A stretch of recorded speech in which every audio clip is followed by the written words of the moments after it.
Accuracy, balance, credibility. यो ABC news, म कविराज BC. कार्यक्रम हो अपरेसन बिग न्यूज।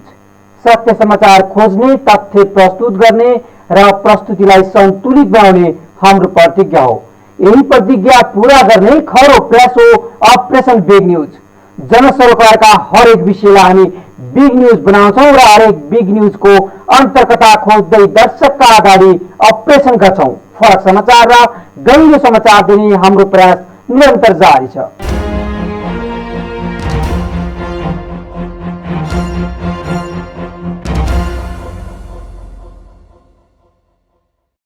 दर्शकवृन्द, विश्वव्यापी महामारीको रूपमा फैलिएको कोरोना भाइरसका कारण आज विश्वमा यस्तो कहालीलाग्दो सन्नाटा छाएको छ कि यसले मानिसको स्वास्थ्य रक्षाको सवालमा आधुनिक चिकित्सा विज्ञानको गतिलाई पूर्ण रूपमा चुनौती दिएको छ। कोरोना भाइरसको विश्वव्यापी प्रभावको चपेटामा नेपाल पनि परेको छ। हाल समग्र नेपालको आर्थिक, सांस्कृतिक, पर्यटन उद्योग र होटल व्यवसाय बन्द रहेका कारण घाटा खेपिरहेको छ। त्यसैले नेपालको अर्थतन्त्र अनुमान नै लगाउन नसक्ने गरी भयानक क्षतिको सङ्घारमा पुगेको छ। नेपालको विभिन्न क्षेत्रमा कोरोना भाइरसले पारेको प्रभावको सन्दर्भमा नेपालको शैक्षिक क्षेत्र पनि अछुतो छैन। त्यसैले कोरोना भाइरसको प्रभावको चपेटामा शैक्षिक क्षेत्र पनि परेको छ। यति बेला नेपालको शैक्षिक क्षेत्र अत्यन्तै भयावह र विकराल परिस्थितिको सामना गरिरहनु परेको छ। देशभर निषेधाज्ञा घोषणा गरेसँगै नेपालका सम्पूर्ण विद्यालय, कलेज, महाविद्यालयहरू पूर्ण रूपमा बन्द रहेका छन्। त्यसैले नेपालको शैक्षिक क्षेत्रको भविष्य नै अन्यलमा परेको छ। आज हामी मुलुकको सुखद भविष्यको जगको रूपमा रहेको नेपालको शिक्षा प्रणालीलाई चलायमान बनाउन अब के गर्नुपर्छ, यिनै विषयमा अपरेसन गर्नेछौँ कार्यक्रम बिग न्यूजमा।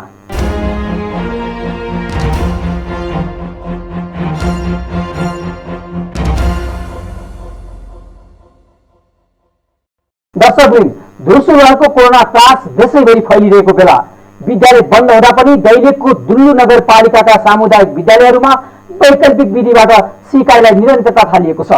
प्रत्येक टोलहरूमा अभिभावकहरूको समूह गठन गरी विभिन्न वैकल्पिक शिक्षण विधि र माध्यमबाट विद्यार्थी सिकाइलाई निरन्तरता दिइएको छ।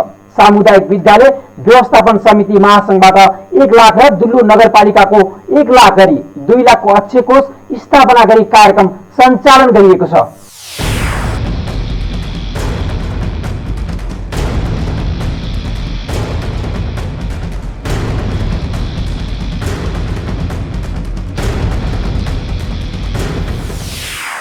कोरोनाको दोस्रो लहर फैलिएसँगै दैलेख जिल्लाको दुल्लु नगरपालिकाले शिक्षा प्रति कार्य योजना लागू गरी सामुदायिक विद्यालयहरूमा वैकल्पिक विधि र माध्यमबाट शिक्षण सिकाइ निरन्तरतामा लागेका छन्। 54वटा सामुदायिक विद्यालय रहेको दुल्लु नगरपालिकामा विद्यार्थीको सिकाइलाई निरन्तरता दिनको लागि दुल्लु नगरपालिकाले शिक्षा प्रति कार्य योजना 2077 निर्माण गरेको छ। प्रत्येक टोलहरूमा अभिभावकहरूको समूह गठन गरी विभिन्न वैकल्पिक शिक्षण विधि र माध्यमबाट विद्यार्थी सिकाइलाई निरन्तरता दिएको हो। सामुदायिक विद्यालय व्यवस्थापन समिति महासंघबाट 1 लाख र दुल्लु नगरपालिकाको 1 लाख गरी 2 लाखको अक्षय कोष स्थापना गरी कार्यक्रम सञ्चालन गरिएको हो। विद्यालय बन्द भए पनि नआएको पाठ फोनबाट भए पनि सोधेर सिक्ने गरेको कालिका माध्यमिक विद्यालयमा अध्ययनरत छात्रा पुष्पा कुमारी शाहीले बताइन्। नजिकको सरहरूले आएर सिकाउने, फोनबाट गृह कार्य दिएर सिकाउने गरेको कालिका माविमा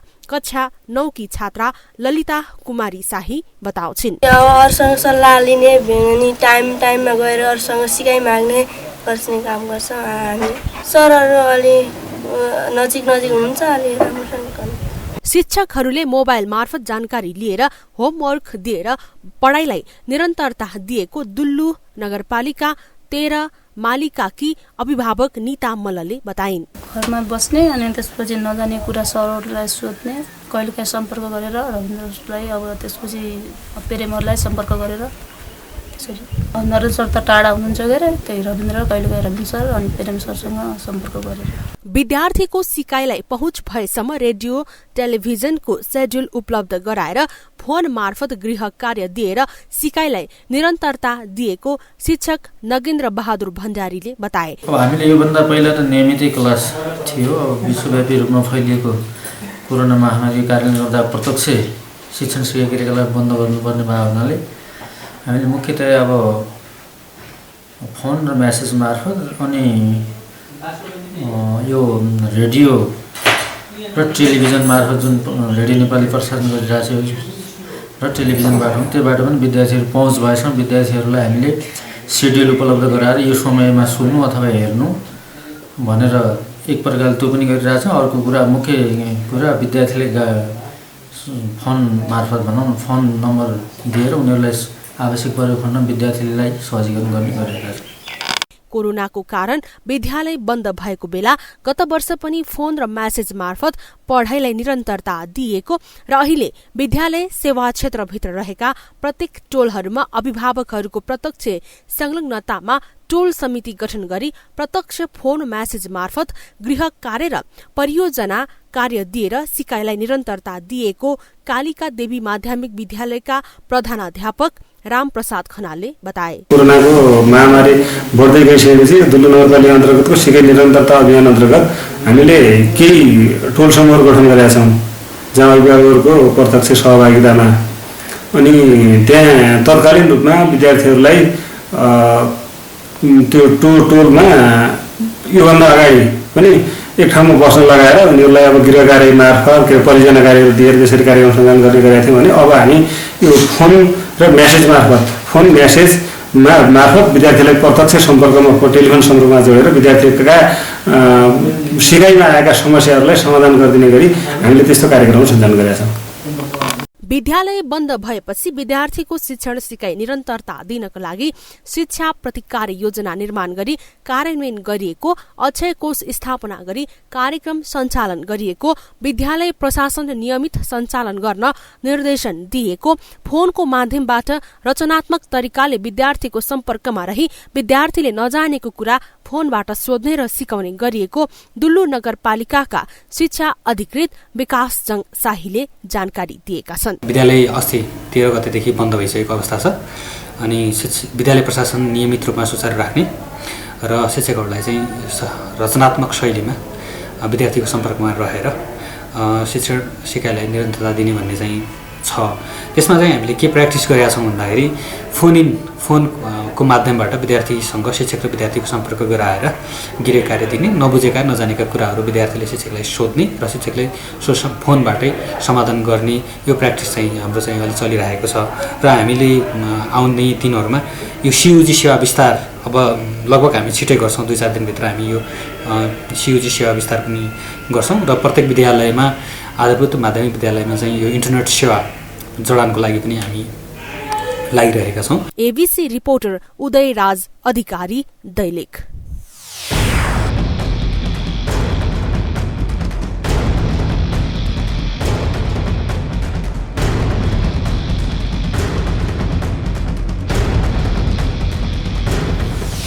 दर्शकवृन्द, यो बीचमा केही शैक्षिक संस्थाहरू अनलाइन क्लास सुरु गरियो भनेर हल्ला गरिरहेका छन्। उपलब्ध टेक्नोलोजी प्रयोग गरेर विद्यार्थी, अभिभावक, शिक्षकहरू बीच अन्तर्क्रिया गर्नु राम्रो विषय हो, तर पढाइको हिसाबले पनि कति प्रतिशत विद्यार्थीहरू भर्चुअल कक्षामा जोडेर अध्ययन गर्न सक्ने स्थिति छ। कति प्रतिशत विद्यार्थीहरू त्यो खालको अध्ययन गर्न मिल्ने इन्टरनेटको पहुँचमा छन्। जोडिन सक्ने विद्यार्थीहरूको समेत फेरि रुटिन वाइज कक्षा रुचि होला। अहिले रुटिन वाइज पढ्ने र पढाउने बेला होइन यो। खास गरी हाम्रो सन्दर्भमा भन्नुपर्दा 1-2 महिना पछाडि सम्पूर्ण गतिविधिहरू सञ्चालन गर्न सकियो भने पनि शैक्षिक तालिकामा असर नपर्ने स्थिति छ।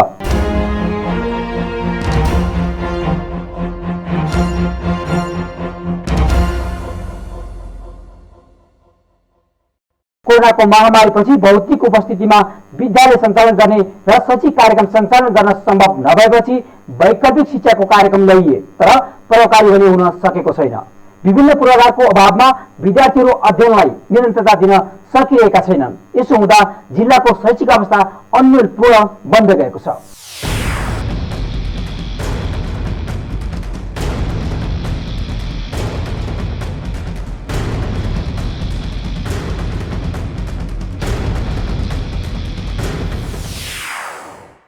शिक्षाको वैकल्पिक विधि प्रभावकारी नबन्दा विद्यार्थी, विद्यालय तथा अभिभावकमाथि तनावको अवस्था सृजना भएको छ भने पठन पाठन भद्रगोल जस्तै बनेको छ। विज्ञहरूका अनुसार शिक्षण सिकाइका लागि प्रविधि समस्या होइन, तर डडेलधुरामा एक जटिल समस्या बनेको छ। सरकारले विद्यालयको सुरक्षित पुनः सञ्चालनको लागि वैकल्पिक शिक्षाको अवधारणा ल्यायो। विभिन्न विधि मार्फत पढ़ाईलाई निरन्तरता दिने भन्दै सरकारले वैकल्पिक सिकाइ कार्यक्रम सञ्चालन गरिरहेको भए पनि डडेलधुरामा भने त्यति प्रभावकारी हुन नसकेको बताउँछन् डडेलधुराको परशुराम नगरपालिकाको बैजनाथ मापी जमरा निकी शिक्षिका लक्ष्मी विष्ट। टेक्निकल अब युग होइन, त्यो अनुसार चाहिँ अब विद्यार्थीहरू त्यतातिर झुम्बिने बढी होइन, र हामीसँग अहिलेको चाहिँ अहिले आधुनिक किसिमका यो नेट इन्टरनेटहरू चाहिँ कहिलेकाहीँ अब झप्प यस्तो हेरेर बच्चाहरू चाहिँ कुनै हेर्ने बच्चाहरू त्यतातिर आकर्षित, नहेर्ने पनि त्यतातिर आकर्षित, र जुन हाम्रो सिकाइ सहजीकरण भनेर अहिले पाठ्य पुस्तकहरू अनि घोकाएर होइन पाठहरूमा अब त्यतिको हामीले अब ध्यान नपुगेको सबै विषयवस्तुहरू र हामीले सिकाउन नसकेको अवस्था र उनीहरूलाई हामीले चाहेको जुन उपलब्धि हो त्यो चाहिँ अब त्यति मात्रामा छैन। शिक्षासँग सरोकार राख्ने विभिन्न निकायहरूले तयार पारेको वैकल्पिक सिकाइ कार्यक्रम भर्चुअल माध्यमबाट सञ्चालन भए पनि डडेलधुराका विद्यार्थीहरूले यसको प्रयोग गर्न सकेका छैनन्। डडेलधुराको परशुराम नगरपालिका 12 तुलाभाँडीमा रहेको शैलेश्वरी माध्यमिक विद्यालयका प्रधानाध्यापक नरेश बहादुर विष्ट फेसबुक ग्रुप तथा टोल सिकाइ कार्यक्रम सञ्चालन गरेको बताउँछन्।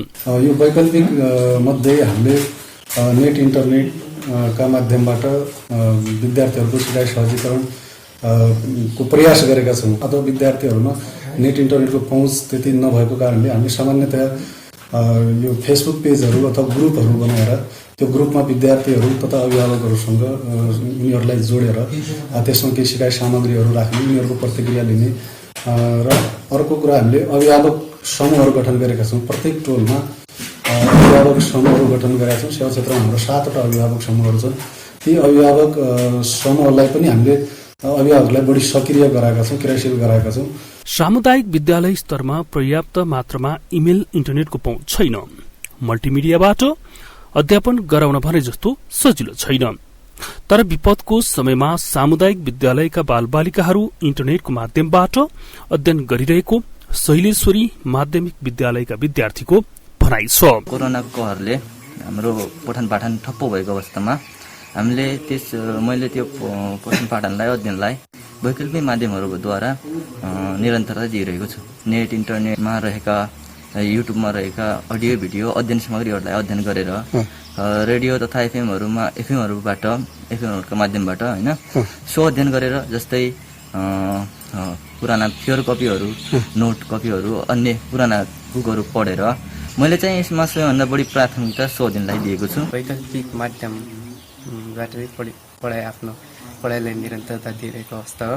वैकल्पिक माध्यम भन्नाले चाहिँ विभिन्न प्रकारका युट्युब च्यानलहरूमा राखिएका अध्ययनका सामग्रीहरूलाई अध्ययन गरेर विभिन्न प्रकारका वेबसाइटहरूमा राखिएका अध्ययन सामग्रीहरूलाई हेरेर एफएम स्टेसनबाट प्रसारण भइरहेका समाचार यद्यपि कक्षाहरूलाई चाहिँ सुनेर र सामाजिक सञ्जालहरूमा चाहिँ प्रसारण भइरहेका अध्यापनका चाहिँ कक्षाहरू र सिकाइ उपलब्धिमूलक कार्यक्रमहरूलाई चाहिँ हेरेर चाहिँ अनि बढीभन्दा बढी चाहिँ सो-अध्ययन गरेर चाहिँ मैले पढाइलाई निरन्तरता दिएँ। शिक्षा तथा मानव स्रोत विकास केन्द्र, शिक्षक महासंघ नेपाल, सामुदायिक विद्यालय व्यवस्थापन समिति महासंघ र युनिसेफ नेपालको स्थानीय सरकारको पहलमा विभिन्न कार्यक्रमहरू संयुक्त रूपमा प्रयास गरे पनि सोचे जस्तो प्रभावकारी हुन सकेको छैन।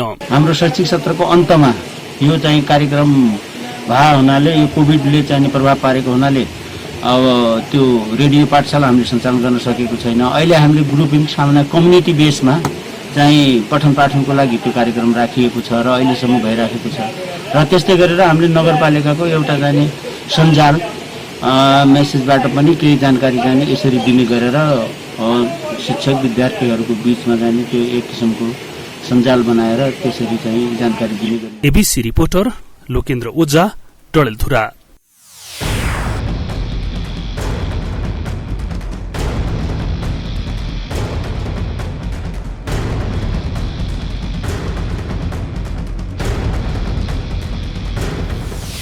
कोभिड संक्रमणका कारण विद्यार्थीहरू विद्यालय जान सक्ने अवस्था छैन। यसकारण समुदायमा आधारित शिक्षण, अनलाइन शिक्षा अभिभावक शिक्षा, रेडियो शिक्षा, स्व अध्ययन सामग्री, टेलिफोनमा आधारित शिक्षण सिकाइ, सिकाइको सहयोगका लागि अभिभावक सिकाइ लगायतका वैकल्पिक विधिहरूमध्ये कुन क्षेत्रमा के माध्यम सहज छ त्यही अनुसार सिकाइलाई निरन्तरता दिन र त्यस्ता वैकल्पिक उपायमा सबै बालबालिकाको पहुँच पुर्याउन आवश्यक देखिन्छ।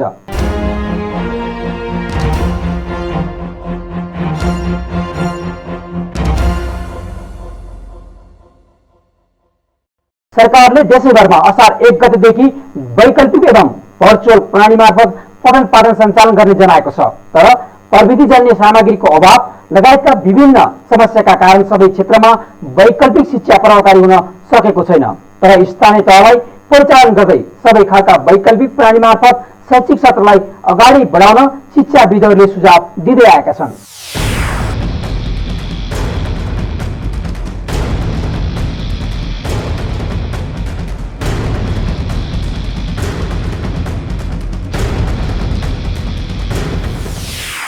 विश्वव्यापी रूपमा फैलिएको दोस्रो लहरको कोरोना महामारीका कारण देशको शैक्षिक अवस्था अस्तव्यस्त बनेको छ। तोकिएका सबै परीक्षाहरू स्थगन गरिएको छ। यसै पनि पहिलो लहरको कोरोना महामारीले गत वर्षको शैक्षिक सत्रमा प्रभाव पारेका कारण परीक्षाहरू केही समय पछाडि धकेलिएका थिए। शिक्षाविद प्राध्यापक डाक्टर विद्यानाथ कोइराला बताउँछन्, पूरक परीक्षाको शैली वा आन्तरिक मूल्याङ्कनमा आधारित सबै परीक्षाहरू लिने व्यवस्था मिलाएर अघि बढे परीक्षा वा शैक्षिक सत्र स्थगित गर्नु पर्दैन। यो सारिरहनु भनेको केटाकेटीलाई अप्ठ्यारो पार्नु हो। अब त्यहाँनिर प्रश्न आउँछ, कोही केटाकेटी नियमित नहोलान्, कोही केटाकेटी कोरोना संक्रमित होलान्, कोही अभिभावक संक्रमित होलान्, कोही शिक्षक संक्रमित होलान्, तिनको निम्ति के गर्ने? त्यो प्रश्न एकदमै जायज प्रश्न हो। त्यसको निम्ति हामीसँग के तरिका रहेछ भने कुनै बेला यो एसएलसी को जाँच लिने बेलामा सप्लिमेन्ट्री जाँच भनेर भन्ने चलन छ। त्यो सप्लिमेन्ट्री जाँचको स्टाइल गरेर त्यो बच्चाहरूलाई के गरिदिनु पर्यो भन्ने सप्लिमेन्ट्रीमा जाँच दिन पाउने किसिमको डिजाइन गर्नु पर्यो। 1 क्लासमा पनि सप्लिमेन्ट्री, 2 मा पनि सप्लिमेन्ट्री, 10 मा पनि सप्लिमेन्ट्री, 12 मा पनि सप्लिमेन्ट्री, बीए मा पनि सप्लिमेन्ट्री, एमए मा पनि सप्लिमेन्ट्री। मलाई चाहिँ यो किसिमको प्रक्रियाबाट जानु पर्यो। त्यसो भएपछि के हुन्छ भने हाम्रो केटाकेटीहरूको कसैको पढाइ पनि रोकिन्न। अब जाँच अर्को समस्या हो। अब जाँचको बारेमा के गर्ने भनेर भन्छ, जाँचको 2-3टा तरिकाहरू हामीसँग सहज छन्। जस्तो पहिलो आन्तरिक मूल्याङ्कन हामीसँग छ। आन्तरिक मूल्याङ्कनलाई आधार मानौँ। आन्तरिक मूल्याङ्कनमा शिक्षकले नियम भङ्ग गरे होला, त्यसो भएदेखि हामीसँग त्रैमासिक जाँच छ। त्रैमासिकमा पनि बदमासी गरे होला, त्यसो भए हामीसँग तेस्रो जाँच छ। तेस्रो जाँच के हो भने सरकारले के भनेको छ भनेदेखि 1 क्लासदेखि लिएर 12 क्लाससम्म सक्षमतामा आधारित पाठ्यक्रम बनाएको छ। दोस्रो लहरको कोभिड-19 को संक्रमण बालबालिकादेखि सबै उमेर समूहहरूमा बढ़ेको छ र मृत्युदर पनि सोही अनुरूप बढ़दै गएको छ। त्यसो त पछिल्लो समय स्कूले बालबालिकाहरूमा यो संक्रमण तीव्र रूपमा फैलेसँगै विद्यालयहरू बन्द गरिएका हुन्। तर यो अवस्थामा देशैभरका 85 लाख विद्यार्थीहरूको भविष्यप्रति चिन्तित हुनुपर्ने धारणा शिक्षाविद कोइरालाको छ। केही शिक्षकहरू यति राम्रोसँग तात्या छन्, उनीहरू चाहिँ नि जस्तो अहिले कोरोनाको बेलामा के गर्ने भनेर भने हिजो अस्ति पनि म शिक्षक साथीहरूसँग जोडिरहेको थिएँ। उहाँहरूले चाहिँ डाक्टरहरूलाई बोलाइरहेछन्। के गर्ने हो अहिलेको शिक्षाको, के शिक्षा दिने हो हामीले? अस्ति मात्रै हामी यो विश्वविद्यालयका पदाधिकारीहरूसँग के अरे शिक्षकहरूसँग प्राध्यापक चौतारी भनेर चाहिँ बहस चौतारी भनेर भन्ने भयो। त्यो चौतारीमा संवाद गऱ्यौँ। संवादको विषयवस्तु के हो भने अहिलेको बेलामा गर्ने के हो, स्वास्थ्य र शिक्षा जोड्ने कसरी हो, त्यो स्वास्थ्यलाई कसरी चाहिँ आयुर्वेदको स्वास्थ्य कसरी जोड्ने, प्राकृतिक चिकित्सा कसरी जोड्ने, युनानी कसरी जोड्ने, वा चाहिँ तिब्बत कसरी जोड्ने, माने यो विभिन्न किसिमका औषधिहरू हामीसँग छन् जुन एलोप्याथी कसरी जोड्ने, त्यो जोड्ने र शिक्षा कसरी दिने, यो किसिमको कुराकानीमा उहाँहरू लागिरहनु भएको छ। त्यसैले गर्दाखेरि स्वतस्फूर्त रूपबाट लागेको मान्छेहरूको जमात चाहिँ ठुलो छ। सरकार चाहिँ बेवास्ते छ। कोरोना महामारी संकट लगायतको समयमा विद्यालय तहको अधिकार स्थानीय तहलाई प्रदान गरिएको छ। शिक्षा विज्ञान तथा प्रविधि मन्त्रालयले विद्यालय सञ्चालन सम्बन्धी कार्यविधि 2077 निर्माण गरिसकेको छ। तर यी नीति तथा योजनाहरू प्रभावकारी रूपमा सञ्चालन हुन सकेका छैनन्। दूर एवं वैकल्पिक शिक्षाको जिम्मा शिक्षकहरूलाई दिएर अहिलेको शैक्षिक सत्र अगाडि बढाउन सकिने शिक्षाविद कोइरालाको भनाइ छ। बाबुआमालाई छोराछोरी पढाउने रहर छैन, सबै बाबुआमालाई छ। लु अहिले पैसा छैन, समस्या छ, लु एक माना मकै देऊ भनेर मकै उठाउन, चामल उठाउन, गाह्रो होइन क्या। जो सक्दैन त्यसलाई नलिउ न, पैसा समस्या हो र भने अहिले त सोच समस्या हो। त्यसैले गर्दाखेरि पैसा छैन भनेर भन्नु भनेको के हो बुद्धि भन्दाखेरि केन्द्रीय मानसिकताको बुद्धि हो।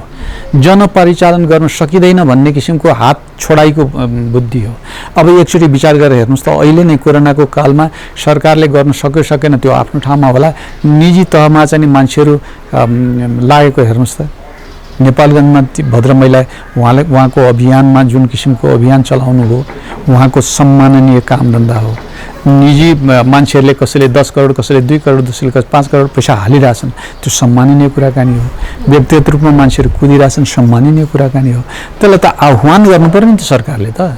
आह्वान गर्ने कामधन्दा गरिदिएको भए मलाई लाग्छ बजेट समस्या हुँदैन।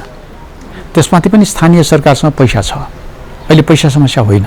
महामारीको समयमा प्राविधिक स्रोत साधनको अभाव वा बजेट अभाव भन्ने विषय सान्दर्भिक नरहेको शिक्षाविद कोइराला बताउँछन्। यो समयमा कोरोना भाइरसकै सम्बन्धमा समेत विद्यार्थीहरूले सिक्नुपर्ने र पढ्न सक्नुपर्ने, तर त्यत्तिकै समय खेर फालेर बस्न नहुने धारणा शिक्षाविद कोइरालाको छ। मेरो सुझाव साह्रै सजिलो छ।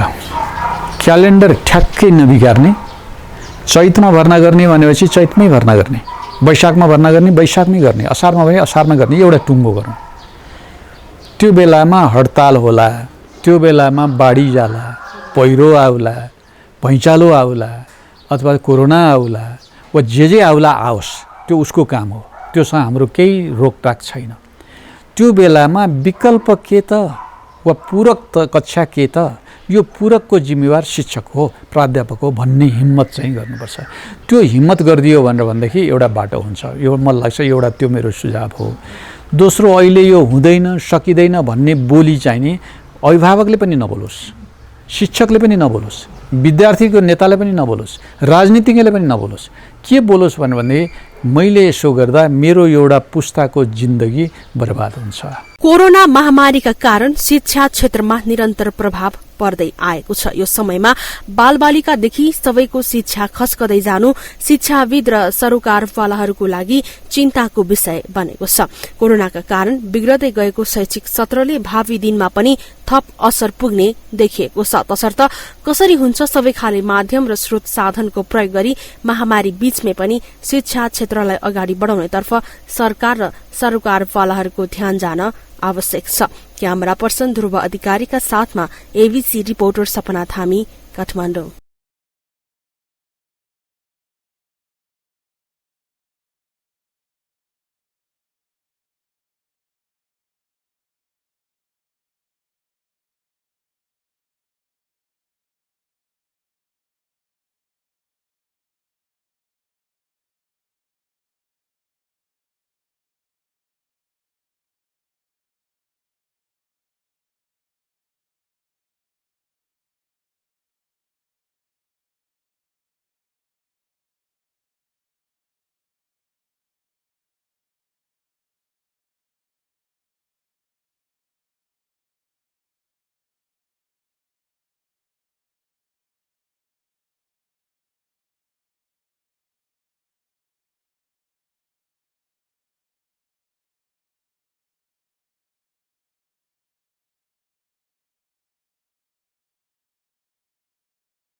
नेपालका सम्पूर्ण विद्यालय कलेज र विश्वविद्यालयका परीक्षाहरू रोकिनुको साथै सम्पूर्ण शैक्षिक गतिविधि पूर्ण रूपमा ठप्प छ।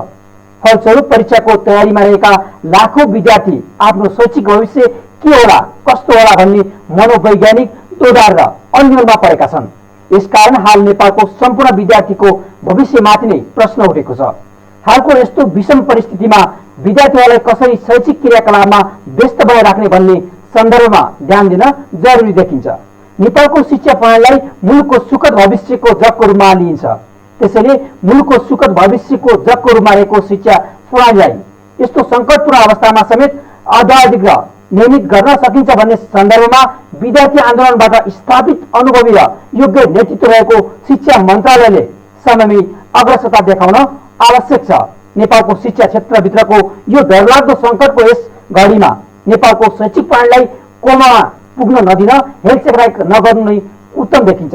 त्यसैले विद्यालय पुग्न जटिल रहेको यस सङ्कटको घडीमा विद्यार्थीहरूलाई नियमित शैक्षिक गतिविधिबाट टाढा हुन नदिन तत्काल उनीहरूसँग शैक्षिक सम्पर्क मजबुत गर्न सर्वे दृश्य ई सिकाइ डिस्टेन्स लर्निङ र भर्चुअल क्लासहरू सञ्चालन गरी शिक्षण कार्य गर्न सकिन्छ। नेपालको शिक्षा प्रणालीलाई डिजिटल युगसँग कनेक्ट गरौँ। कोरोना भाइरसले दिएको यो चुनौतीलाई चुनौतीका रूपमा मात्र नलिएर यो समयलाई एउटा उपयुक्त अवसरको रूपमा लिन सकिन्छ। त्यसैले स्कुल कलेज खोल्न हतार नगरी अनलाइन सिकाइ मार्फत ध्यान दिन पनि जरुरी छ। स्वास्थ्यप्रति उच्च सावधानी अपनाउँदै शिक्षाप्रतिको आधारभूत दायित्व पूरा गर्न सरकारको 3वटा तह शिक्षा मन्त्रालय यससँग आबद्ध देशभरका सम्पूर्ण निकाय र अन्य सरकारवाला पक्षहरू कदापि चुक्नु हुँदैन। अपरेसन आज सकिन्छ, भोलि अर्को बिग न्युजको अपरेसन गर्नेछौँ। गाउँ सहर दुनियाँ बिउजाउने हाम्रो अभियान जारी छ। तपाईँ सी न्युज हेर्दै गर्नुहोला। नमस्कार।